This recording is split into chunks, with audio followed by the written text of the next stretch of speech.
उदन तुहानू मैं कहा अज चले जिदन इंटरव्यू इदा कीता वा जुम्मे रात तुसीं कहा मैं सुबह जुम्मा वा लाहौर जाना वा हफ्ते नू चलांगे जुम्मे नू मिले हो जो आउंदे हो मूंह लमकाया तस्वीरां खिच्चियां ने उदन मैं तुहानू कहा की प्रोग्राम आ ਤੁਸੀਂ ਕਿ ਚੱਲ ਜਾਂਗੇ ਟੱਚ ਕਰ ਦਿਓ ਮੈਂ ਕਿਹਾ ਜ਼ੇਨ ਬਣਿਆ ਤੇ ਮੈਂ ਫੋਨ ਕਰਾਂਗਾ ਅਸੀਂ ਜ਼ੇਨ ਨਹੀਂ ਬਣਿਆ ਨਾ ਤੁਹਾਨੂੰ ਕੀਤਾ ਹੀ ਨਹੀਂ ਅਸੀਂ ਲੋਕਿਆ ਜ਼ੇਨ ਬਣੇਗਾ ਤੇ ਕਰਦਾ ਵਾ ਅੱਜ ਤਾਂ ਧੱਕੇ ਨਾ ਕਹਿੰਦੇ ਉਹ ਚੱਲੀਏ ਭਾਈ ਆ ਜ਼ੇਨ ਨਹੀਂ ਬਣਿਆ ਸਾਡਾ ਜਾਣ ਦਾ ਨਹੀਂ ਤੁਸੀਂ ਕਿਉਂ ਨਹੀਂ ਜ਼ੇਨ ਬਣਾਇਆ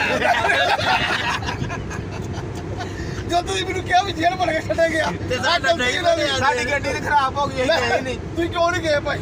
ਗੱਡੀ ਨੇ ਗੱਡੀ ਦਾ ਰਾਤ ਕਿਹੜੀ ਗੱਲ ਨਹੀਂ ਤੁਸੀਂ ਮੈਨੂੰ ਕਿਲਾਰਾ ਲਾਇਆ ਨਹੀਂ ਬਣਿਆ ਭਾਈ ਤਿਆਰ ਹੋ ਭਾਈ ਜਾਵਾਂਗੇ ਤਿਆਰ ਹੋ ਜਿਓ ਆਹੋ ਅਸੀਂ ਤੁਹਾਨੂੰ ਕਿਹਾ ਕਿ ਜ਼ੇਨ ਬਣਿਆ ਜ਼ੇਨ ਬਣਿਆ ਤੇ ਤੂੰ ਕਿਉਂ ਨਹੀਂ ਜ਼ੇਨ ਬਣਿਆ ਭਾਈ ਇਹ ਵੀ ਗੱਲ ਹੈ ਤੁਸੀਂ ਕਿਉਂ ਨਹੀਂ ਜ਼ੇਨ ਮੈਂ ਡੀਕਦਾਰ ਮੈਂ ਭਾਈ ਡੀਕਦਾਰ ਗੱਡੀ ਖਰਾਬ ਹੋ ਗਈ ਕਾਹਦੇ ਤੇ ਜਾਂਦੇ ਯਾਰ ਮੈਨੂੰ ਤੂੰ ਦੱਸੋ ਦੱਸੋ ਮੈਨੂੰ ਦੱਸੋ ਗੱਡੀ ਖਰਾਬ ਇਹਨਾਂ ਹੋ ਕੋਲ ਗਈ ਮੋਟਰਸਾਈਕਲ ਇੰਨੇ ਵਾਲੀ ਨਹੀਂ ਹੈਗੀ ਜਿੱਦ ਚਾਰਿਆਂ ਨੇ ਬੈਗ ਚੱਲ ਜਾਂਦੇ ਯਾਰ ਤੁਸੀਂ ਮੈਨੂੰ ਦੱਸੋ ਵੀ ਮੇਰੀ ਗੱਡੀ ਖਰਾਬ ਹੋ ਗਈ ਮੈਂ ਡੀਕਦਾ ਰਿਹਾ ਭਾਈ ਉੱਥੇ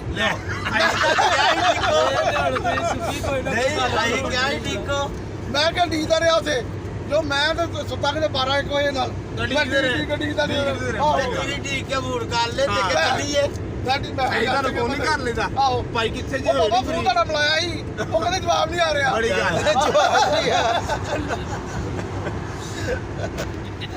ਅੱਜ ਤੂੰ